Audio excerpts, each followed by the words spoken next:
ഇന്ത്യയിൽ ശരിയ നിയമം നടപ്പിലാക്കാനായി ആദം സേന രൂപീകരിക്കപ്പെട്ടു.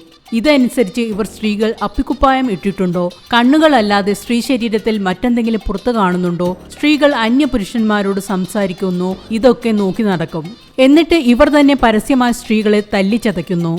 ഝാർഖണ്ഡ് ആസ്ഥാനമാക്കിയാണ് ആദം സേന പ്രവർത്തനം ആരംഭിച്ചിരിക്കുന്നത്.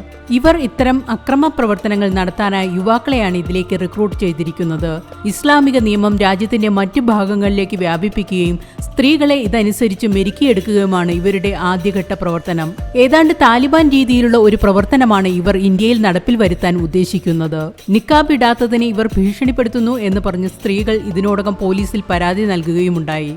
ശരിയ നിയമം അനുസരിച്ചില്ലെങ്കിൽ കൊന്നുകളയുമെന്നാണ് ഇവർ ഭീഷണിപ്പെടുത്തുന്നത്. അക്രമത്തെ എതിർക്കുന്ന പുരുഷന്മാരെയും ഇവർ വെറുതെ വിടുന്നില്ല. ഇവരെക്കുറിച്ച് പുറത്തു പറയാൻ പോലും ഇവിടുള്ളവർ ധൈര്യപ്പെടുന്നില്ല. ഇവർ മുഖ്യമായും ലക്ഷ്യം വെക്കുന്നത് സ്ത്രീകളെയാണ്. പരാതികളുടെ എണ്ണം കൂടിയതോടെ പോലീസ് അന്വേഷണം ആരംഭിച്ചു.